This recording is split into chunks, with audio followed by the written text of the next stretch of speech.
Praise the lord. ప్రభు అయిన యేసుక్రీస్తు నామంలో మీ అందరికీ మా హోసన్నా మినిస్ట్రీస్ తరపున హృదయపూర్వకమైన వందనాలు తెలియపరుస్తున్నాను.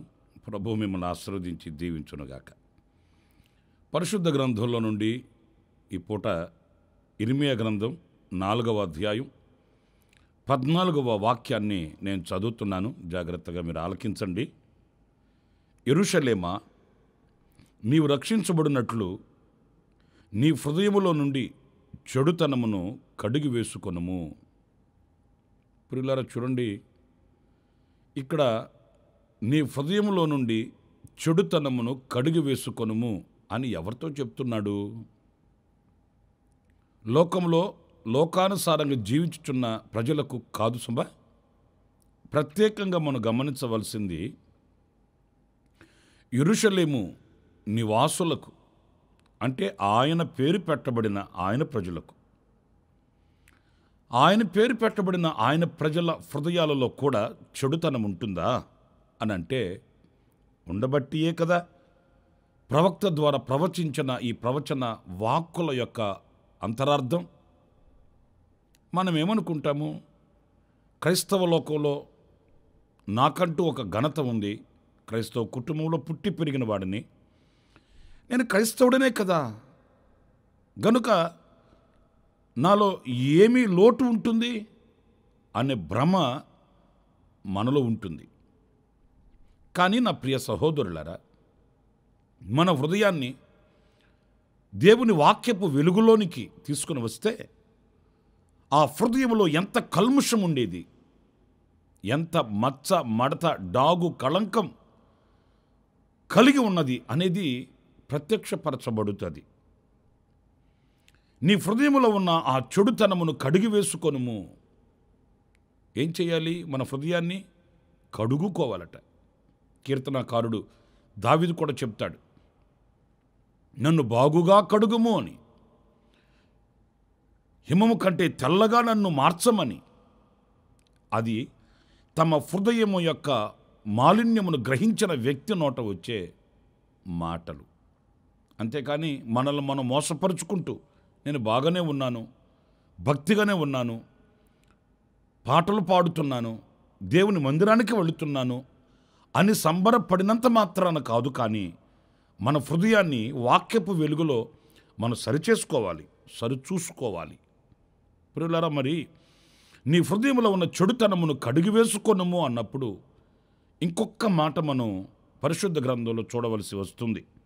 అది పరిశుద్ధుడైన పౌలు ఎఫెసు సంఘానికి పత్రిక వ్రాస్తూ ఆ పత్రికలో 5వ అధ్యాయం 27వ వాక్యంలో చక్కటి మాట వ్రాసాడండి. ఆ మాటను కూడా నేను చదువుతాను.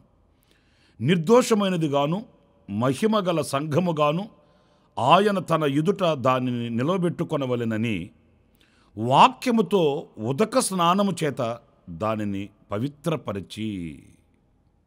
ఇక్కడ చూడండి, మహిమ కలిగిన సంఘముగా ఆయన ఎదుట మనలను నిలవబెట్టుకొనవలెనని, అంటే ఈ సంఘాన్ని ఆయన ఎదుట నిర్దోషమైనదిగాను మహిమ కలిగినదిగా నిలవబెట్టుకొనవలెనని. ఈ సంఘాన్ని, అంటే సంఘము అనంటే ఏదో గోడలు, ఫ్యాన్లు, కుర్చీలు, ఒక కట్టడమని కాదండి. పరిశుద్ధపరచబడుటకు, సంపూర్ణులగుటకు సమకూర్చబడినటువంటి సమూహము సంఘం. ఈ సంఘము ఆయన ఎదుట మహిమ కలిగినదిగా ఉండాలని ఈ సంఘాన్ని వాక్యముతో ఉదక స్నానము చేత, అంటే వాక్యమనే నీటి చేత, వాక్యాన్ని నీళ్లతో పోల్చాడు చూడండి. ఈ వాక్యమనే నీటి చేత మనకు స్నానము చేయించి, అంటే పరిశుద్ధపరిచి, మన హృదయాన్ని పవిత్రపరిచి, ఎప్పుడైతే వాక్యమనే నీటి యొద్దకు మనం వెళుతామో, ఆ వాక్యమనే నీటిని మనము ఆశ్రయిస్తామో, ఆనాడు ఈ వాక్యం అనే నీరు మన హృదయాన్ని పరిశుద్ధపరుస్తుందండి, మన హృదయాన్ని కడుగుతుందండి. ఏదో విని వాక్యం రాసుకోవడానికి కాదు. కొంతమంది వాక్యం చెప్పేటప్పుడు డైరీలు రాసేస్తారండి. నాకు చాలామంది తెలుసు. వినిన వాక్యం అంతా ఎక్కడుంటుందంటే డైరీలో ఉంటుంది, హృదయంలో ఉండదండి. కొంతమందికి నేను చెప్పేది, అందరికీ కాదండి. దైవజనులు వాక్యం చెప్పేటప్పుడు తెగ రాసేస్తారు. ఆ వినిన వాక్యం ఎక్కడుంది అని అంటే ఆ పుస్తకంలో, ఆ డైరీలో పేపర్ మీద ఉంటుందే కానీ మెత్తని హృదయం మీద ఉండదండి. హృదయంలోకి వాక్యం వెళితే ఆ వాక్యము చేత మనము ఒక విమర్శ చేసుకోగలిగితే ఆ విమర్శనాత్మకమైనటువంటి అనుభవము మనల్ని ఒక పవిత్రమైన మార్గంలోకి తీసుకుని వెళుతుందండి. వాక్యము మనము విమర్శించుకోవడానికి, వాక్యం ఎలా ఉంది, నేను ఎలా జీవిస్తున్నాను, వాక్యం ఎలా వ్రాయబడి ఉంది, ఈ వాక్యానికి నేను సరిపడిన వ్యక్తినేనా అని విమర్శించుకోవడానికి వాక్యం. మరి కొంతమంది ఇప్పుడు కొత్తగా టెక్నాలజీ పెరిగింది కదండి, దైవజనులు వాక్యం చెప్పేటప్పుడు సెల్ ఫోన్లో రికార్డు చేసేస్తారు. ఎందుకంటే మా వాళ్ళకి వినిపించడానికండి. వాక్యం సెల్ ఫోన్లో ఉంటుంది, వాక్యం ఇంకొకరికి వినిపించడానికి. మరి నీ సంగతి ఏంటి?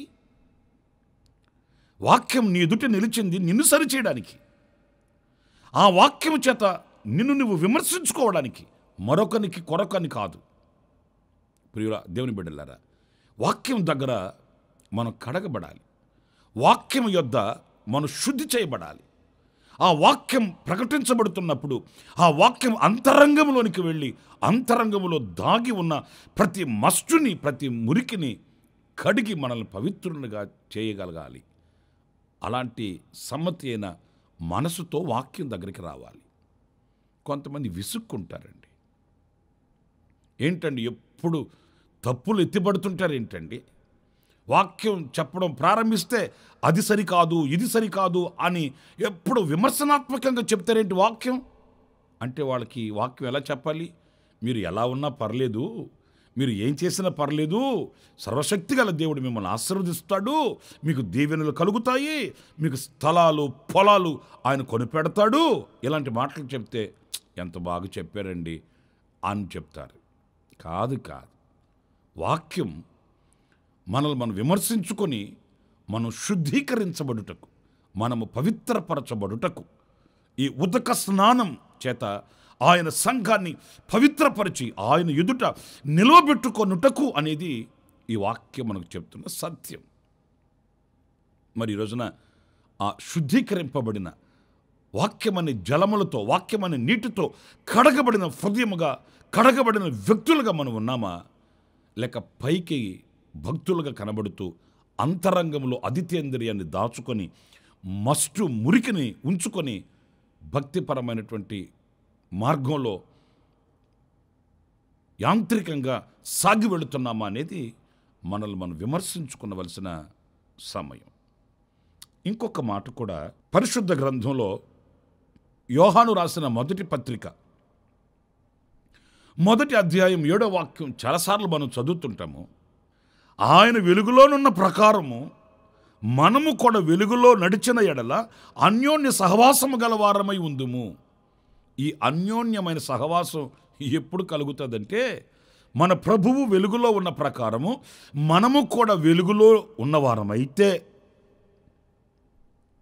సమాధానంగా ఉండండి, సంతోషంగా ఉండండి, కలిసిమెలిసి ఉండండి, ఐక్యంగా ఉండండి అని బోధిస్తుంటామండి.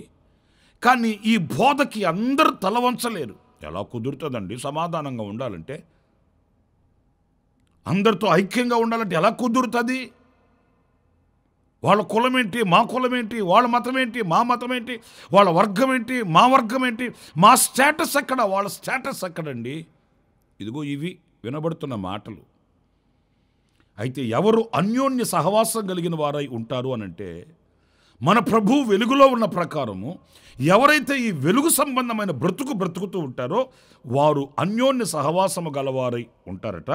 అప్పుడు ఎప్పుడు వెలుగు సంబంధమైన బ్రతుకుతూ ఈ అన్యోన్యమైన సహవాసాన్ని కాపాడుకుంటున్నప్పుడు ఆయన కుమారుడైన యేసు రక్తము ప్రతి పాపము నుండి మనలను పవిత్రులుగా చేయును. యేసు రక్తం ప్రతి పాపము నుండి మనల్ని కడుగుతుంది. యేసు రక్తం ఎందుకు చిందించబడింది? యేసు రక్తం మనకు ఎందుకు అనుగ్రహింపబడింది? యేసు రక్తం చేత మనం ఎందుకు కడగబడాలి అనంటే, మన హృదయములో ఉన్న ఆ పాపం తొలగేటట్లు రక్తము చేత కడగబడాలి. రక్తం యేసుక్రీస్తు యొక్క ప్రశస్తమైన, పరిశుద్ధమైన, నిష్కళంకమైన రక్తము చేత మనం కడగబడాలండి. ఎందుకంటే ప్రతి స్వాభావికమైన గుణం రక్తంలో ఇమిడి ఉంటుంది. కొంచెం ఆలోచించండి. మనం ప్రత్యక్షపరిచే ప్రతి స్వాభావికమైన గుణం మన రక్తంలో ఉంటుందండి. తండ్రి ఎలా ప్రవర్తిస్తే కుమారుడు కూడా అలాగే ప్రవర్తిస్తుంటాడు. తండ్రి ఎలాంటి గుణగణములు కలిగిన వాడైతే కుమారుడు కూడా అదే గుణగణములు కలిగిన వాడై ఉంటాడు. ఎందుకని? తల్లిదండ్రుల రక్తాన్ని పంచుకొని పుట్టినవాడు గనుక తల్లి తండ్రి రక్తంలో ఏ గుణాలుంటే బిడ్డలో కూడా, కుమారునిలో, కుమార్తెలో కూడా అవే గుణాలు వస్తాయి. ఎందుకంటే అది రక్తం. అంటే గుణము అనేది రక్తంలో ఉంది. ఈ రక్తంలో ఉన్న గుణగణాలని మార్చాలంటే మరొక పవిత్రమైన రక్తం కావాలి, పరిశుద్ధమైన రక్తం కావాలి, దైవత్వం కలిగిన గుణములు కలిగిన రక్తం కావాలి. ఆ రక్తమే పరిశుద్ధుడైన యేసు రక్తం.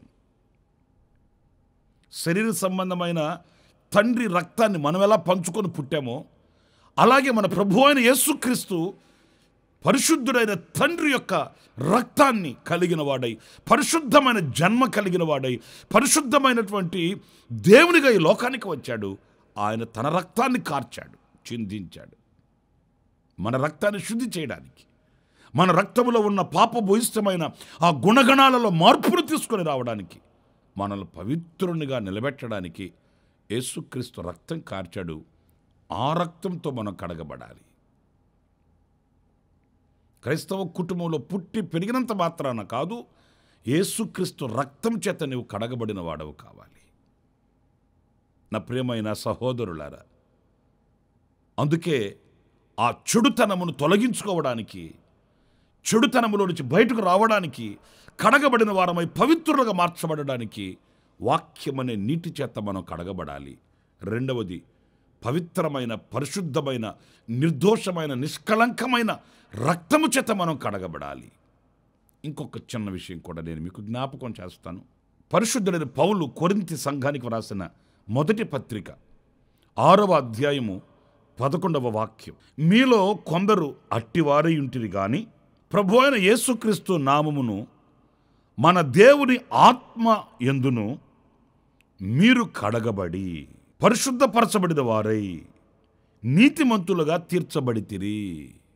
పురులారా చూడండి, ఈ వాక్యంలో దేవుని ఆత్మ యందును మీరు కడుగబడి అంటే పరిశుద్ధమైన ఆత్మ, దేవుని ఆత్మ.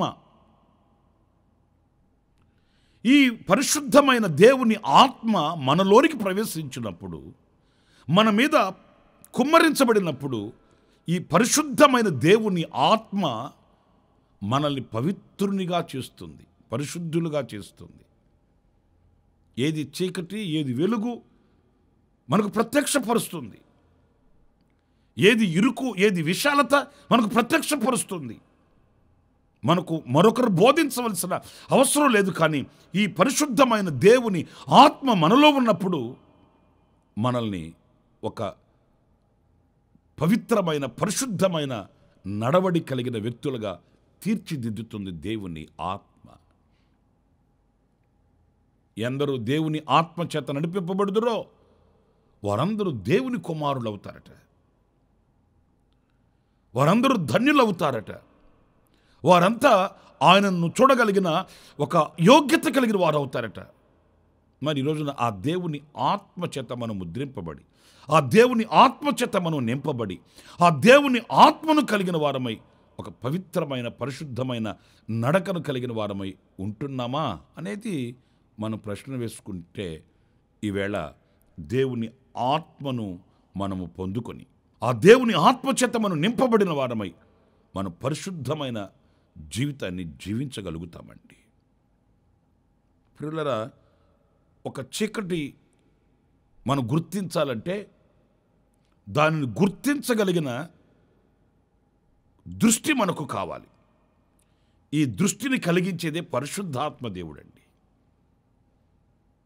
ఆ పరిశుద్ధమైన దేవుని ఆత్మ మనలో ఉన్నప్పుడు ఆ పరిశుద్ధమైన దేవుని ఆత్మ మనల్ని చేపట్టి నడిపిస్తుంది. తండ్రికి ప్రీతికరమైన మార్గంలో, తండ్రికి ఇష్టకరమైన మార్గంలో, ఆ తండ్రిని ప్రీతిపరిచే మార్గంలో పరిశుద్ధాత్ముడు మనల్ని నడిపిస్తాడు. అంతేకాదు, నడిచే శక్తిని కూడా ఇస్తాడు. యేసుక్రీస్తు ఆయన ఆరోహణమై వెళుతూ తన శిష్యులతో చెప్పింది అదే. యూదయ, సమరయ, గలిలయ ప్రాంతాలలో మీరు నాకు సాక్షులై ఉండున్నట్లు మీరు వెళ్ళి యెరూషలేముకు వెళ్ళి యెరూషలేమును విడువక కనిపెట్టి ప్రార్థన చేయండి, పరిశుద్ధాత్మ శక్తి పొందుకోండి అన్నాడు. ఈ పరిశుద్ధ ఆత్మ శక్తిని మనం పొందుకున్నప్పుడు సాక్షులుగా జీవించగలిగిన శక్తి మనకు కలుగుతుంది. ఆ శుద్ధీకరణ మనకు కలుగుతుంది. 3 విషయాలు నేను మీతో చెప్తూ వచ్చాను. మన హృదయంలో ఉన్న చెడుతనమును కడిగి వేసుకొనుటకు వాక్యం అనే నీటితో మనం కడుగుకోవాలి. ఆ పరిశుద్ధుడైన యేసుక్రీస్తు రక్తము చేత మనం కడగబడాలి. దేవుని పరిశుద్ధమైన ఆత్మ చేత మనం కడగబడాలి. పవిత్రులమై పరిశుద్ధులమై క్రీస్తు యేసు ఎదుట మనము నిర్దోషులముగాను మహిమ కలిగిన వారముగాను నిలుచువారముగా మనం సిద్ధపడాలి. అలాంటి కృప దేవుడు మనందరికీ అనుగ్రహించుగాక. ఆమేన్. తలలు వంచండి, చిన్న ప్రార్థన చేసుకుందాం. కృపా సత్య సంపూర్ణుడ జీవాధిపతి అయిన ప్రభువా, మీకు వందనాలు. నైనా, మేము మా హృదయంలోని చెడుతనమును కడిగి వేసుకొనుటకు దేనిని ఆశ్రయించవలెనో లేఖనాలలో నుంచి మేము తెలుసుకున్నాము.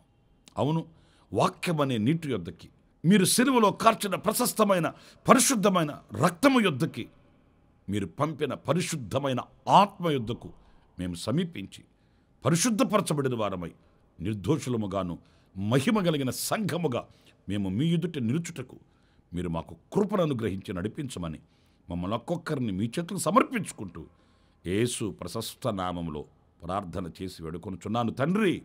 ఆమేన్. ప్రభు మిమ్మల్ని దీవించి ఆశీర్వదించునుగాక. ఈ దినమంతా విశేషమైన కృప నా దేవుడు మీకు సమృద్ధిగా అనుగ్రహించుగాక. ఆమేన్. ప్రతి దినము ఈ అనుదిన కృపాను సందేశాల కొరకు, ఇంకా మరిన్ని ఆత్మ సంబంధమైన సందేశాల కొరకు ఈ మా యూట్యూబ్ ఛానల్ ని సబ్స్క్రైబ్ చేసుకోండి. Pastor Ramesh, ministries.